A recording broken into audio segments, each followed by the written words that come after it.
Hello students, good morning. Welcome to our geography classes. Students, आज की class में हम हमारे जो फंडामेंटल ऑफ ह्यूमन ज्योग्राफी की बुक है, ये जो बुक्स है फंडामेंटल ऑफ ह्यूमन ज्योग्राफी, इसका हम चैप्टर नंबर 7 यानी यूनिट 3 का चैप्टर नंबर जो 7 है, हमारा चैप्टर का नेम है तृतीयक एवं चतुर्थ क्रियाकलाप, यानी चैप्टर नंबर 7 जो है टर्सरी एंड क्वाटरनरी एक्टिविटीज़, इसका हम इसकी स्टडी करने वाले हैं। ठीक है, तो देखिए टर्सरी एक्टिविटीज़ की टेबल कंटेंट देख लेते हैं। टर्सरी क्वाटरनरी एक्टिविटीज़ की जो टेबल कंटेंट है, इसमें क्या क्या हम पढ़ने वाले हैं। ठीक है, तो देखिए इसमें हम पढ़ेंगे टर्सरी एक्टिविटीज़। ठीक है, मतलब जो कि किससे संबंधित होती है, सर्विस सेक्टर से संबंधित होती है डायरेक्टली। ठीक है, और उसके अलावा हम इसमें पढ़ेंगे तृतीयक क्रियाकलापों का वर्गीकरण, मतलब क्लासिफिकेशन ऑफ टर्सरी एक्टिविटीज़। फिर उसके बाद में हम पढ़ेंगे स्टेबल कंटेंट में इस चैप्टर्स में ट्रेड्स यानी व्यापार के बारे में पढ़ेंगे। व्यापार के बाद में स्टूडेंट्स हम इसमें जो ट्रेड्स कहाँ कहाँ किन किन प्लेसेस पर होते हैं, उन प्लेसेस की स्टडी करेंगे कि व्यापार के स्थान कौन कौन से हैं, कि कहाँ कहाँ पर ये ट्रेड्स किए जाते हैं। ठीक है, उसके बाद में हम ट्रांसपोर्टेशन को देखेंगे यानी परिवहन को देखेंगे, और जो परिवहन है यानी ट्रांसपोर्टेशन है उसको कौन कौन से फैक्टर अफेक्ट करते हैं उसकी स्टडी हम करेंगे। फिर उसके बाद में टूरिज्म को देखेंगे, पर्यटन को देखेंगे। ठीक है, उसके बाद में आता है संचार यानी कम्युनिकेशन क्या होता है उसके बारे में पढ़ेंगे, कम्युनिकेशन के टाइप एंड अदर फैसिलिटीज़। ठीक है, उसके बाद में हम पढ़ेंगे अदर फैसिलिटीज़। फिर उसके बाद में चिकित्सा पर्यटन। ठीक है, इसके बारे में हम पढ़ने वाले हैं। एक होता है डिजिटल नोड। ठीक है, एक क्या होता है डिजिटल नोड यानी अंकीय विभाजन। अब ये अंकीय विभाजन क्या होता है इसके बारे में स्टडी करने वाले, द डिजिटल डिवाइड। ठीक है, और बाह्य स्त्रोतन क्या होता है, इम्पोर्टेंट है ये डिजिटल डिवाइड, बाह्य स्त्रोतन, इनसे क्वेश्चंस बनते हैं कहीं। बाह्य स्त्रोतन का मतलब है आउटसोर्सिंग। ठीक है, तो आउटसोर्सिंग के क्या कारण है, क्यों आउटसोर्सिंग करवाई जाती है, उसके बारे में हम स्टडी करने वाले। फिर छोटे छोटे टेबल्स के फॉर्म में होता है क्वाटरनरी एंड क्वाइनरी एक्टिविटीज़। ठीक है, चतुर्थ क्रियाकलाप और पंचम क्रियाकलाप, क्वाटरनरी एंड क्वाइनरी एक्टिविटीज़, इनके बारे में हम आज स्टडी करने वाले हैं। तो आज के लेक्चर्स में हम देखिए कहाँ तक कवर करते हैं। अब पहले हम पढ़ने वाले हैं तृतीयक क्रियाएँ यानी टर्सरी एक्टिविटीज़। ठीक है, तो टर्सरी एक्टिविटीज़ जो है स्टूडेंट्स, ये चैप्टर्स में हम डिटेल में पढ़ेंगे। बाकी क्वाइनरी और क्वाटरनरी एक्टिविटीज़ के लिए कुछ छोटा सा ब्रैकेट आपकी CBSE की बुक्स में दिया गया है, जो कि ज़्यादा डिटेल नहीं है।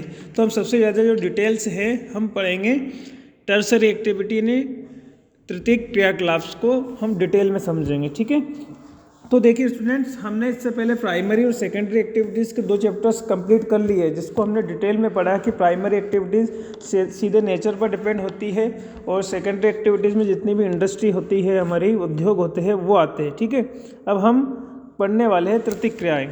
तृतीयक क्रियाएँ क्या होती है, तृतीयक क्रियाओं में वस्तुओं का उत्पादन नहीं होता है, वस्तुओं का उत्पादन नहीं किया जाता है, बल्कि जो प्रोड्यूसर है, उत्पादक होते हैं, वो उत्पादक यानी प्रोड्यूसर द्वारा प्रत्यक्ष रूप से उपभोक्ताओं की यानी कस्टमर की जो नीड है, आवश्यकता है, उसकी पूर्ति की जाती है यानी फुलफिल किया जाता है उसको। यानी आप सीधा से समझिए तृतीयक क्रियाकलापों में किसी भी प्रकार का प्रोडक्शन नहीं होता है। हम NCERT की बुक्स में पढ़ते हैं कि इसमें उत्पादन और विनिमय दोनों सम्मिलित, लेकिन उत्पादन का मीन्स उस बुक में इससे नहीं है कि कुछ रॉ मटेरियल से हम किसी वस्तु का, गुड्स का प्रोडक्शन कर रहे हैं, उससे रिलेट नहीं करता है। यहाँ पर सर्विस से मतलब है, ये सेवा सेक्टर से संबंधित होता है। देखिए सीधे से समझिए, जो तृतीयक क्रियाकलाप है, टर्सरी एक्टिविटीज़ है, उसका सीधा सा संबंध सेवा सेक्टर से, सर्विस सेक्टर से है ना। Tertiary activities are related to the service sector. जैसे आप देखते हैं कभी भी कि जैसे आप बीमार पड़ते हैं तो आपके पेरेंट्स डॉक्टर को बुलाते हैं, या फिर आपके फैमिली डॉक्टर के पास ले जाता है या लेकर जाते हैं, या कभी कभी आपके जो पेरेंट्स होते हैं हॉस्पिटल में ही आपको ट्रीटमेंट के लिए ले जाते हैं। और ऐसा देखा जाए कि जैसे हम टीचर्स हैं, आपको स्कूल में, विद्यालय में आपको टीच करते हैं, पढ़ाते हैं, और किसी भी विवाद की जो स्थिति होती है, अगर कोई आपके फैमिली में कोई विवाद होता है, तो आप उसके लिए कोई कानूनी राय किससे, लॉयर से लेते हैं, वकील से लेते हैं। तो अनेक प्रकार के ऐसे व्यवसायी होते हैं जो फीस का भुगतान होने पर, मतलब आप उनको फीस पे करते हैं तो अपनी वो सेवाएं यानी सर्विस आपको प्रोवाइड करते हैं, प्रदान करते हैं।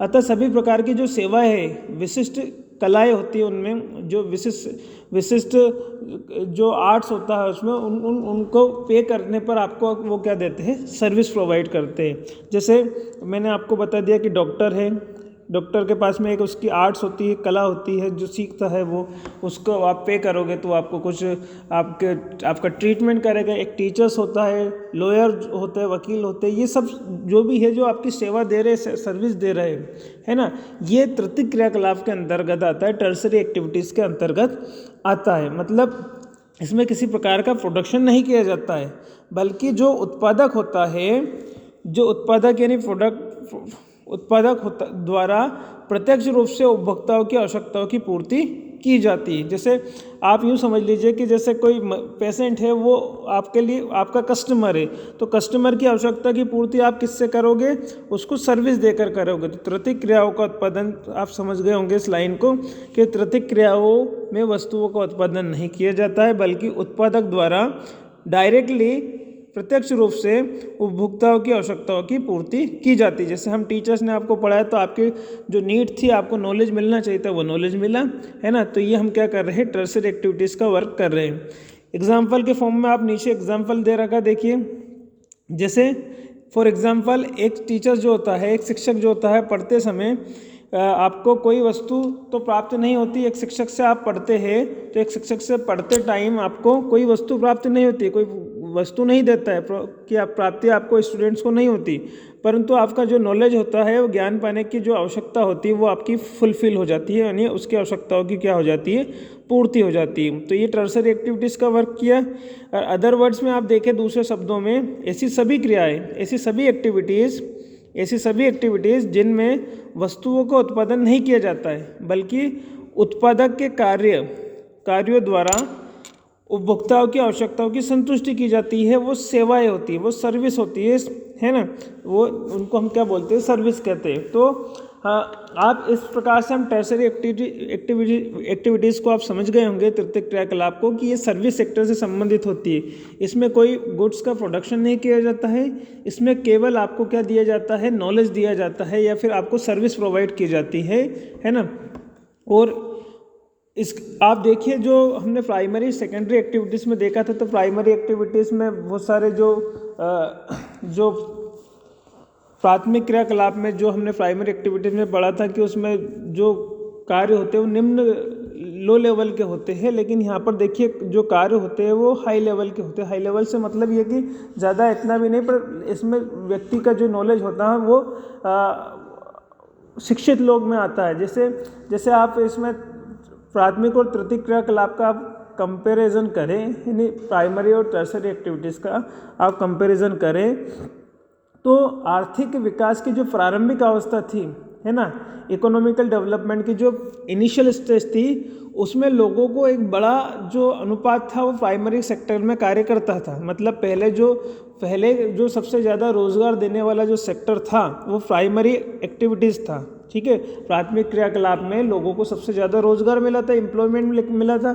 लेकिन जब कोई देश या कोई कंट्री डेवलप्ड हो जाती है ना, विकसित हो जाती है, उसकी अर्थव्यवस्था कैसी हो जाती है, विकसित हो जाती है, तो उसमें मेजोरिटी किसकी आ जाती है, बहुसंख्यक, यानी मेजोरिटी जो होती है, जो श्रमिक जो होते हैं तृतीयक क्रियाकलापों में रोजगार पाते हैं। मतलब जो लेबर्स होते हैं वो अधिक से अधिक फिर उनको जो कार्य मिलता है वो टर्सरी एक्टिविटीज़ में मिलता है। जैसे आपको हॉस्पिटल खुले हैं तो उसमें डॉक्टर अपने अंडर में बहुत सारे वर्कर्स को रखता है, नर्स वगैरह, इनकी ड्यूटी की सबकी ड्यूटीज़ लगती है, तो इसमें फिर टर्सरी एक्टिविटीज़ में सबसे ज़्यादा रोज़गार मिलता है, ठीक है। तो आप इसको 2 MCQ बन सकते हैं आपको, इसलिए आपको डिटेल में समझा रहा हूँ।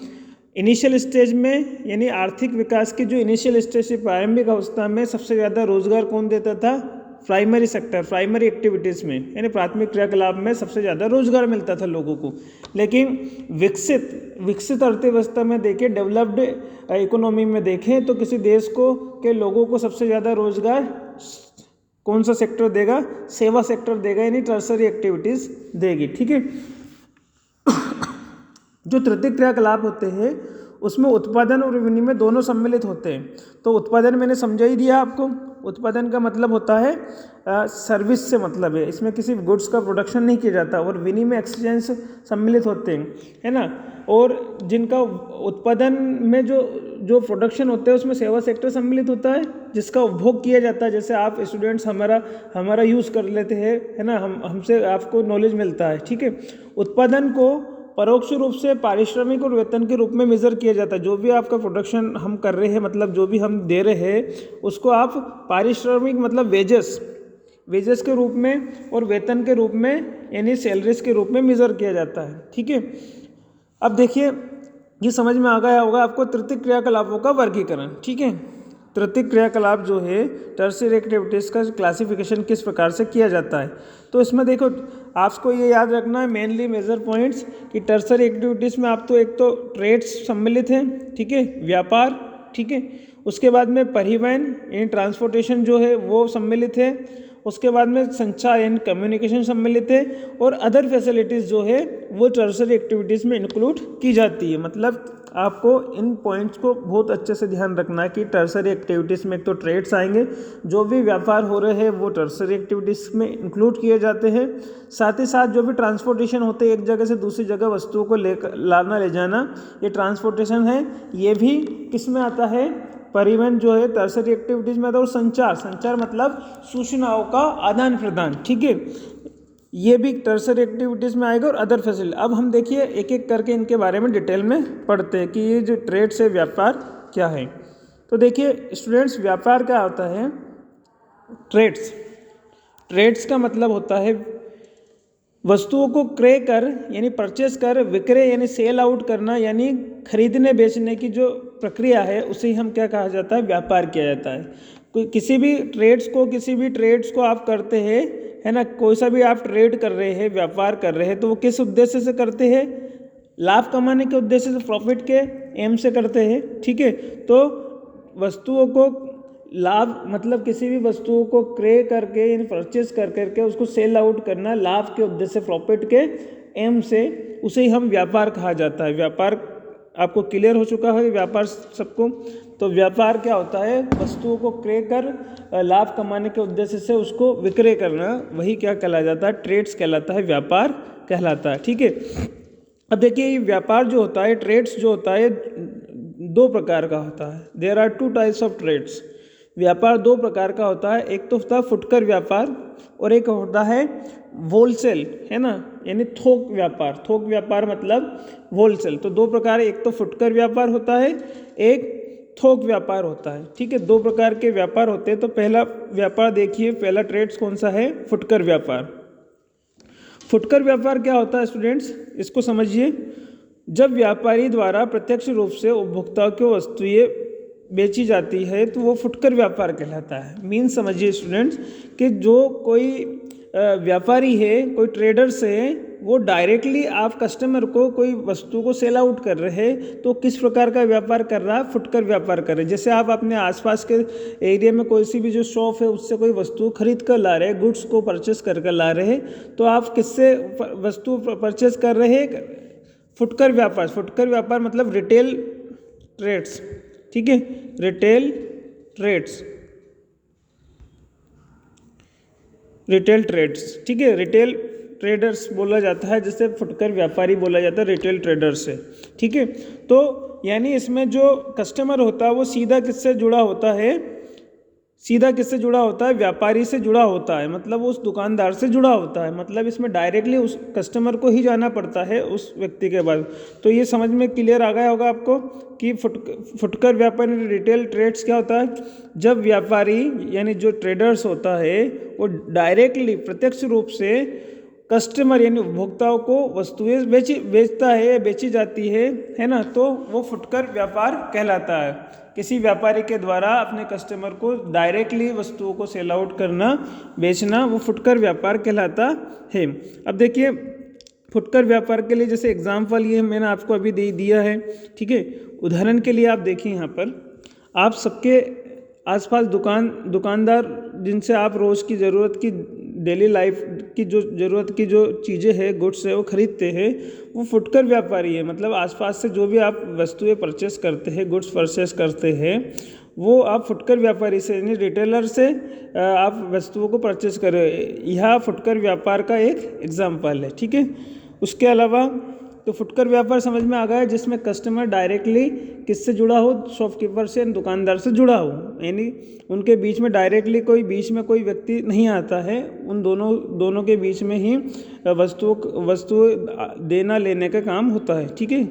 अब होता है दूसरा, देखो व्यापार, एक व्यापार हो गया हमारा फुटकर व्यापार यानी रिटेल ट्रेड्स, दूसरा होता है थोक व्यापार। कौन सा व्यापार? थोक व्यापार यानी होलसेल, ठीक है।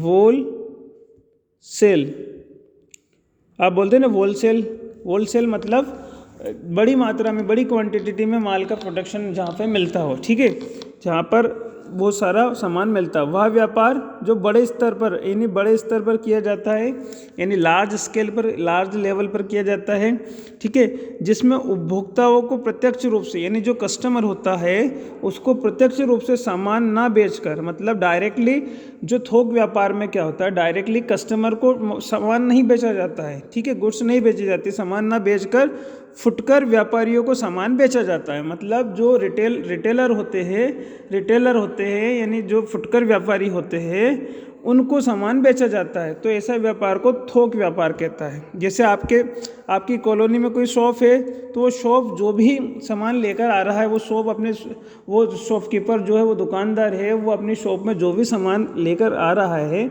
वह किससे लेकर आ रहा है? तो वो थोक व्यापारी से लेकर आ रहा होगा, ठीक है। वो थोक व्यापारी से लेकर आया, मतलब होलसेल ट्रेडर से लेकर आया, ठीक है। वो किसको सामान, उसको रिटेलर को दिया उसने, यानी उस दुकानदार को, और दुकानदार से हम खरीदते। तो थोक व्यापार में का मतलब है कि हम डायरेक्टली जो कस्टमर होते हैं, हम उससे जुड़े नहीं होते, हम तो रिटेलर से जुड़े होते हैं, ठीक है। वह व्यापार जो बड़े स्तर पर किया जाता है, जिसमें उपभोक्ता यानी कस्टमर को डायरेक्टली यानी प्रत्यक्ष रूप से सामान ना बेचकर फुटकर व्यापारियों को सामान बेचा जाता है, तो ऐसे व्यापार को हम क्या कहते हैं? थोक व्यापार कहते हैं। होलसेल ट्रेड कहा जाता है, ठीक है। ये क्लियर समझ में आ गया? जैसे आप देखिए यहाँ पर कोई एक फैक्ट्री है, ठीक है, मैं एक एग्जांपल लेके बता रहा हूँ इधर, ठीक है। देखिए, मान लीजिए ये फैक्ट्री है, इसमें किसी भी प्रकार का प्रोडक्शन किया जा रहा है, मान लो टूथपेस्ट की फैक्ट्री है, तो यहाँ से इस फैक्ट्री से प्रोडक्शन किया, तो उसने किसको दिया? एक होलसेल वाले को। होलसेल जो मार्केट चला था, जिसको बड़ी क्वांटिटी में सामान चाहिए, वह इस फैक्ट्री में जो प्रोडक्शन हो रहा था, तो वहाँ गया, वहाँ से सामान लेकर होलसेल वाले ने अपनी दुकान को फुल कर लिया, इतना माल भर लिया कि वो अपने आसपास के सभी एरियो की दुकानों में सामान पहुँचा सकता है, इतना सामान उसने अपनी दुकान के अंदर फिल कर लिया। अब ये जो होलसेल मार्केट है, ये होलसेल ट्रेडर्स है यानी थोक व्यापारी है, यह अपने क्षेत्र की जितनी भी रिटेलर की दुकान है, यानी फुटकर व्यापारियों की दुकान है, रिटेलर व्यापार, ठीक है। रिटेलर उनको क्या बोलेगा? सामान देगा, तो ये अपनी दुकान में ये फिल कर लेंगे। और रिटेलर से कौन जुड़े होते हैं? कस्टमर, यानी इन दुकानदारों से कौन जुड़े होते हैं? हम कस्टमर, यानी उपभोक्ता। तो इस प्रकार से ये चेन होती है। यानी देखो, रिटेल फुटकर व्यापार क्या होता है? फुटकर व्यापार में ये कस्टमर और जो फुटकर व्यापार, ये दोनों प्रत्यक्ष रूप से जुड़े होते हैं। लेकिन देखो, होलसेल जो है, थोक व्यापार जो होता है, उसमें कस्टमर और बीच के बीच में किसी भी प्रकार की चेन नहीं होती है, ठीक है। ये क्लियर समझ में आ गया होगा इस पिक्चर से आपको, ठीक है। अब आगे बढ़ते देखिए, तो थोक व्यापार समझ में आ गया होगा आपको, ये चेन भी समझ में आ गई होगी किस प्रकार से होता है। आपके आसपास स्थित दुकानदार जिनसे आप रोज़ की ज़रूरत का सामान खरीदते हैं, वह सारा सामान किससे लेकर आते हैं? थोक व्यापारियों से लेकर आते हैं, ठीक है। अब देखिए, ये इन्होंने क्रम बता रखा है इसमें कि जैसे जो प्रोडक्शन करने वाला है, उत्पादक यानी बनाने वाला, प्रोड्यूसर है ना, प्रोड्यूसर जो भी प्रोड्यूस करता है, उससे कोई वस्तु कौन खरीदेगा? थोक व्यापारी। यहाँ पे का थोक व्यापारी लिखा, थोक व्यापारी खरीदेगा। थोक व्यापारी यानी होलसेल ट्रेडर्स खरीदेगा, होलसेल ट्रेडर से हम फुटकर व्यापारी खरीदेगा, यानी रिटेलर ट्रेडर्स खरीदेगा, और रिटेलर ट्रेडर से कौन खरीदेगा? फिर उपभोक्ता खरीदेगा, प्रयोग करने वाला, मतलब जो हम जिस उस वस्तु का प्रयोग करेंगे, ठीक है, यूज़ करेंगे। इस प्रकार से इनकी चेन होती है, इसको अच्छे समझ में आना चाहिए। अब देखिए, जो व्यापार किया जाता है उनके कुछ स्थान होते हैं, 3 तरह के स्थान होते हैं, है ना। तो पहला स्थान है ग्रामीण व्यापार केंद्र, है ना। ग्रामीण व्यापार जो केंद्र होते हैं, यानी रूरल मार्केटिंग सेंटर्स, ठीक है, व्यापार के स्थान है, प्लेसेस ऑफ ट्रेड, ठीक है। तो इसके 3 सेंटर्स होते हैं, एक तो होता है रूरल वाला सेंटर्स, एक होता है अर्बन वाला, और एक होता है पीरियोडिक मार्केट, यानी आवधिक बाजार जो होती है। तो व्यापार करने के 3 स्थान होते हैं, ठीक है। ये पूछा जा सकता है कहीं से, व्यापार के कितने स्थान, तो 3 होते हैं। एक तो ग्रामीण व्यापार केंद्र, यानी रूरल मार्केटिंग, ठीक है, या रूरल ट्रेड सेंटर, ठीक है। गांव में लगने वाले बाज़ारों को, जो गांव में जो भी बाज़ार लगते हैं, उन बाज़ारों को ग्रामीण व्यापार केंद्र कहा जाता है। यानी ग्रामीण व्यापार केंद्र क्या होते हैं, ग्रामीण व्यापार केंद्र जहाँ जो गांव में लगते हैं, ठीक है, गांव में लगने वाले बाज़ारों को ग्रामीण व्यापार केंद्र कहा जाता है। इसमें क्या मिलता है, इसमें जो डेली लाइफ की जो वस्तुएं होती है, गुड्स होती है, उनकी वो हमें प्राप्त होती है, यानी इनमें रोज़मर्रा की ज़रूरत की वस्तुएं उपलब्ध होती है, डेली लाइफ की जो हमें यूज़ होती है। यहाँ पर क्या होता है, सभी छोटे स्तर के व्यापारी होते हैं, मतलब यहाँ पर बड़े लेवल पे कोई भी व्यापारी नहीं होता है, या अपने आसपास के क्षेत्र के लिए होता है, यानी छोटे व्यापारियों के लिए होता है। सामान्यतः जो वस्तुएं होती हैं, है ना, सामान्यतः वस्तुएं जो होती है वो कैसी होती है, सामान्य वस्तुओं का ही व्यापार किया जाता है, यानी जनरल वस्तुएं जो ज़्यादा ऐसी नहीं कि जो हमारे डेली लाइफ में काम आए, ऐसी वस्तुओं का उपयोग और उनका व्यापार इसमें किया जाता है ग्रामीण बाजार केंद्र में। उसके बाद में बाज़ार में जो सुविधाएं होती है और उत्पाद जो प्रोडक्ट होते हैं वो सामान्य गुणवत्ता के होते हैं, यानी मीडियम क्वालिटी के होते हैं, है ना, और आसपास के क्षेत्र की आवश्यकताओं की पूर्ति होती है। इससे किसके क्षेत्र की पूर्ति होती है, आसपास के, क्योंकि एग्जाम्पल इनके बीच में डिफरेंस पूछा जाता है ना। तो एक तो ग्रामीण और शहरी बाज़ार केंद्र में क्या अंतर है, तो इसमें ये जो ग्रामीण बाज़ार केंद्र होते हैं ये आसपास के, यानी अपना जो स्थानीय एरिया है, लोकल एरिया है, उसको ही क्या करते हैं, उनकी आवश्यकताओं की पूर्ति करते हैं। मान लीजिए यहाँ पर कोई कोई मार्केट है, तो ये अपने आसपास की ज़रूरत की आवश्यकताओं के क्षेत्र के लोकल के स्थानीय लोगों की ज़रूरत की पूर्ति करेगा, मतलब छोटे एरिया को, ठीक है। तो ये समझ में आ गया होगा आपको क्लियर कि ग्रामीण व्यापार केंद्र क्या होते हैं। तो ग्रामीण व्यापार केंद्र जो होते हैं, है ना, रूरल ट्रेड सेंटर जो होते हैं, वो गांव में लगने वाले बाज़ार होते हैं, है ना, और उसके बाद में इनमें डेली लाइफ की वस्तुएं बेची जाती है, ये छोटे स्तर के व्यापारी करते हैं, और इसमें वस्तुओं का व्यापार किया जाता है। और कैसी वस्तुओं का व्यापार किया जाता है, जो आपके डेली लाइफ की होती है, और इसमें बाज़ार में जो सुविधा है और उत्पाद सामान्य गुणवत्ता के होते हैं, जो भी वस्तुएं आप खरीदते हैं वो मीडियम क्वालिटी की होती है, और ये आसपास के क्षेत्र की आवश्यकताओं की पूर्ति करते हैं, यानी लोकल एरिया के लोगों की जो नीड होती है उनकी आवश्यकताओं की पूर्ति इसमें करते हैं, ठीक है। अब देखिए इसके अलावा आगे क्या लिखा है, नगरीय व्यापार केंद्र, ठीक है। दूसरा हम प्लेसेस पढ़ रहे हैं, हम स्थान पढ़ रहे हैं, व्यापार के स्थान, ठीक है। तो पहला होता है ग्रामीण व्यापार केंद्र, अब दूसरा होता है नगरीय व्यापार केंद्र। नगरीय यानी अर्बन ट्रेड सेंटर। अब नगरों में उपस्थित बड़े बड़े बाज़ारों को क्या कहते हैं, नगरीय व्यापार केंद्र कहा जाता है। जो नगर में उपस्थित होते हैं, है ना, ऐसे बड़े बड़े बाज़ार, मार्केट्स, है ना, बड़े बड़े मॉल, उनको नगरीय व्यापार केंद्र कहा जाता है, ठीक है। उसके अलावा इनमें सभी प्रकार की वस्तुएं उपलब्ध होती है, मतलब आपको डेली लाइफ के अलावा जो भी और कुछ चाहिए वो सभी वस्तुएं आपको उपलब्ध हो सकती है। इसमें सभी प्रकार की वस्तुएं, गुड्स जो है वो अवेलेबल होती हैं। यह मुख्य रूप से बड़े स्तर के व्यापारी के द्वारा होते हैं, मतलब जैसा हमने ग्रामीण व्यापार केंद्र में पढ़ा था कि उसमें तो छोटे व्यापारी ही काम करते हैं, इसमें मुख्य रूप से बड़े स्तर के व्यापारी होते हैं। उसमें क्या था ग्रामीण में कि छोटे छोटे व्यापारी थे, इसमें बड़े व्यापारी है। उसमें आसपास के स्थानीय लोगों की आवश्यकताओं की पूर्ति होती थी, लेकिन इसमें एक बड़े क्षेत्र के एरिया को कवर करता है नगरीय व्यापार केंद्र। यह मुख्य रूप से बड़े स्तर के व्यापारी करते हैं। लगभग हर चीज़ उपलब्ध होती है, मतलब जो गुड्स आप परचेस करना चाहे वो सब अवेलेबल होती है, उपलब्ध होती है। बाज़ार में जो सुविधाएं होती है, जो फैसिलिटी होती है और जो प्रोडक्ट होते हैं वो उच्च गुणवत्ता के होते हैं। और वहाँ पर क्या हो रहा था ग्रामीण में, वो मीडियम क्वालिटी के थे, लेकिन ये हाई क्वालिटी यानी उच्च क्वालिटी के गुणवत्ता के प्रोडक्ट्स मिल सकते हैं आपको, है ना। और दूर दूर से लोग सामान खरीदने आते हैं, मतलब ये लोकल के एरिया के लिए तो है ही सही, साथ ही साथ ये ब्रॉड एरिया में को भी कवर करते हैं, मतलब उसका क्षेत्र क्या होता है, विस्तारित होता है, बड़ा क्षेत्र होता है, ठीक है।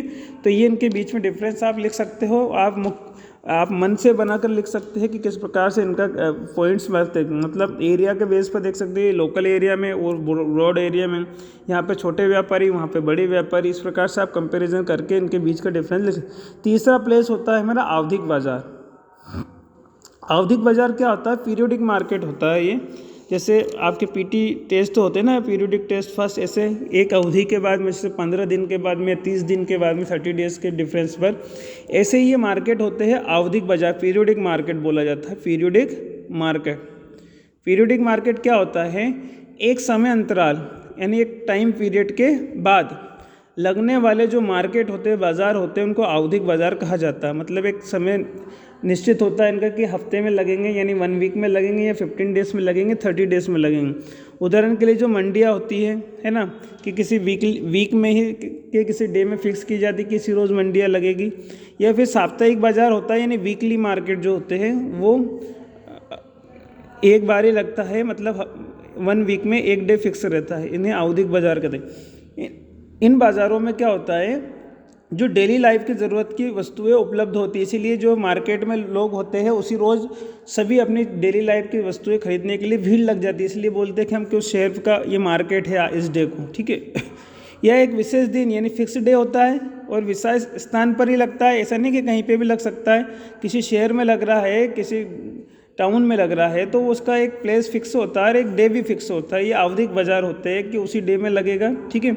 उत्पादों की गुणवत्ता सामान्य होती है, मतलब मीडियम होती है, मतलब आपको ऐसा भी नहीं कि लो क्वालिटी का माल मिलेगा, ठीक है। तो आपको ये समझ में आ गया होगा कि जो स्थान होते हैं, व्यापार के स्थान 3 स्थान होते हैं, एक तो ग्रामीण है ना, और एक नगरी, और एक होता है आवधिक बाजार, ठीक है। तो 3 प्रकार के हमने इसमें चर्चा करी, डिस्कस किया है, ठीक है। अब देखिए परिवहन को समझेंगे। परिवहन क्या होता है, ट्रांसपोर्टेशन, ठीक है। ट्रांसपोर्टेशन बेटा, परिवहन जो है, ट्रांसपोर्टेशन क्या होता है, किसी वस्तु को एक स्थान से दूसरे स्थान तक ले जाने की जो प्रोसेस होती है, जो सेवा होती है, वह क्या होती है, ट्रांसपोर्टेशन। परिवहन क्या है, एक सर्विस है। ट्रांसपोर्टेशन इज ए सर्विस, एक सेवा है।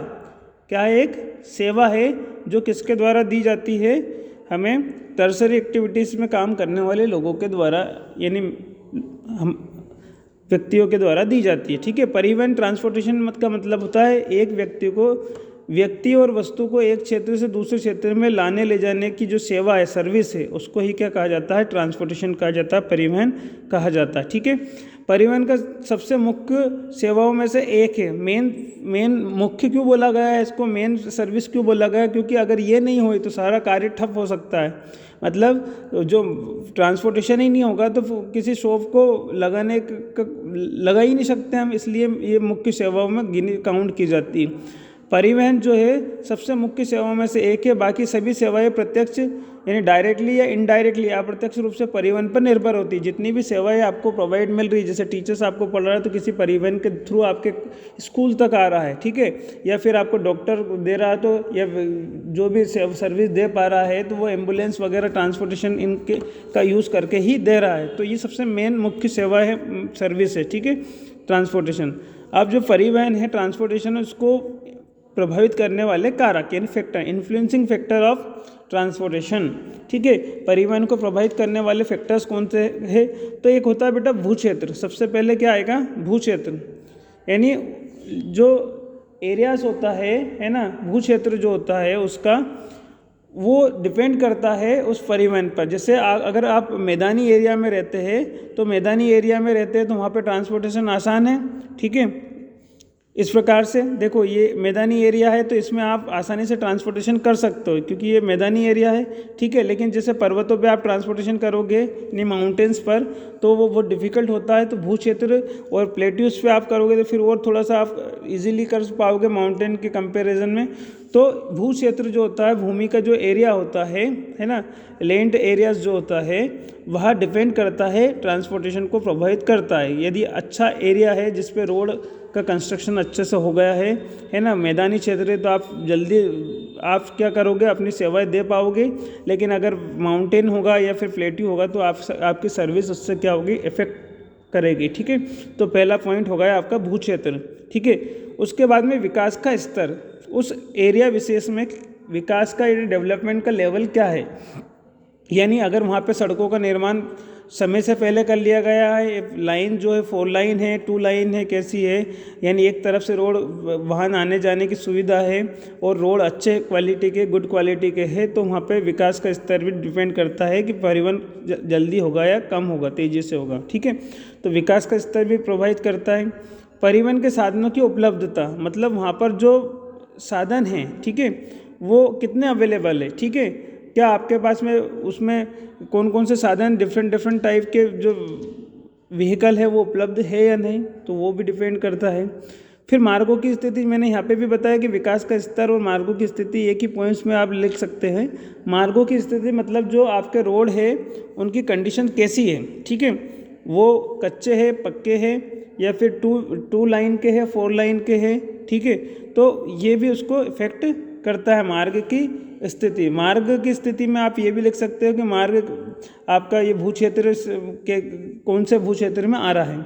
उसके बाद में डिमांड का मतलब मांग कितनी है परिवहन की। ठीक है, वहाँ पर वो एरिया कैसा है। अगर जनजाति एरिया है तो हो सकता है कि वहाँ के लोगों की परचेसिंग पावर इतनी अच्छी नहीं हो, है ना, तो वो व्हीकल खरीदने, परचेस करने में नहीं कर पाते हो, तो मार्गों की स्थिति, मांग जो है उनकी डिमांड के ऊपर भी परिवहन प्रभावित होता है। ठीक है, तो ये परिवहन को प्रभावित करने वाले कुछ मेन फैक्टर्स थे। ठीक है, अब आता है हमारा पर्यटन। ठीक है, अब पर्यटन जो है हम इसको नेक्स्ट लेक्चर्स में हम इसको कवर करेंगे। तो आज की क्लास में हमने इतना पढ़ा है कि परिवहन क्या होता है। परिवहन का मतलब होता है किसी वस्तु को एक स्थान से दूसरे स्थान तक ले जाने को परिवहन कहा जाता है। यह एक मुख्य प्रकार की सर्विस है। इसको प्रभावित करने वाले कारक है भू क्षेत्र, विकास का स्तर यानी डेवलपमेंट का लेवल, परिवहन के साधनों की उपलब्धता यानी ट्रांसपोर्टेशन की अवेलेबिलिटी, और जो रोड की कंडीशन है वो डिमांड, ये सब इसको किसको प्रभावित करते हैं, परिवहन को प्रभावित करते हैं। इसके अलावा देखिए परिवहन समझ लिया हमने, उसके बाद में बाजार के स्थान समझे, ठीक, उसके बाद में हमने ट्रेड समझा है। ठीक है, ये व्यापार, तृतीयक क्रियाकलापों में आप मेनली याद रखें कि टर्सरी एक्टिविटीज़ में ट्रेड्स आएगा, दूसरा आपका परिवहन आएगा, यानी कम्युनिकेशन ट्रांसपोर्टेशन आएगा, संचार एंड कम्युनिकेशन आएगा, और अदर फैसिलिटीज़ भी इसमें काउंट की जाती है। ये याद रखना आपको मेनली। ठीक है, इसके अलावा बेटा हमने इसमें डिस्कस किया कि ट्रेड्स क्या होता है। तो व्यापार के किसी लाभ कमाने के उद्देश्य से किया जाता है। किसी वस्तु को खरीद करके, परचेस कर करके उसको उचित दामों पर बेचना, है ना, किसी लाभ के उद्देश्य से बेचना ही व्यापार कहलाता है। व्यापार 2 प्रकार के होते हैं, एक तो रिटेल ट्रेड्स यानी फुटकर व्यापार, जिसमें जो ग्राहक होता है, कस्टमर होता है, सीधा किसी शॉपकीपर से जुड़ा होता है, मतलब सीधे वस्तु खरीदता है। उसके बाद में हम थोक व्यापार पढ़ा, यानी होलसेल ट्रेड पढ़ा। होलसेल ट्रेड्स का मीन्स ये है कि इसमें जो व्यापार करने वाला होता है ये बड़े स्तर पर किया जाता है, जिसमें उपभोक्ता जो कस्टमर होता है वो डायरेक्टली उस दुकानदार से उससे जुड़ा नहीं होता है, थोक व्यापारी से जुड़ा नहीं होता है। ठीक है, होल ट्रेडर से जुड़ा नहीं होता है। ठीक है, ये पढ़ा हमने। उसके बाद में एक और हमने ये चेन समझी कि सबसे पहले कौन आता है और फिर उससे कौन माल लेता है, है ना। और व्यापार के स्थान समझे। व्यापार के 3 स्थान होते हैं, एक तो ग्रामीण व्यापार केंद्र, जिसमें डिफरेंस पूछा जा सकता है आपके ग्रामीण व्यापार केंद्र यानी रूरल ट्रेड सेंटर, और अर्बन ट्रेड सेंटर, और जो होता है आवधिक बाजार यानी आपका आवधिक बाजार यानी पीरियडिक मार्केट। ये 3 प्रकार के प्लेसेस को हमने इस चैप्टर्स में एक डिटेल में समझा है। उसके अलावा टर्सरी एक्टिविटीज़ में हमने किस किस को इंक्लूड किया जाता है। टर्सरी एक्टिविटीज़ किससे रिलेटेड होती है, सर्विस सेक्टर से रिलेट करती है, ये हमने डिटेल में समझा है। ठीक है, डिटेल में इसको समझा है। टर्सरी एक्टिविटीज़ में वस्तुओं का उत्पादन नहीं किया जाता बल्कि सेवाएं आपको डायरेक्टली दी जाती है। ठीक है, ये हमने इसमें पूरा क्लियर कर लिया। तो ये शॉर्ट रिवीजन भी होगा इस चैप्टर्स का आपका। तो स्टूडेंट्स आज की क्लास में इतना ही पढ़ेंगे, मिलते हैं हम नेक्स्ट क्लास में। ठीक है, गुड बाय स्टूडेंट्स।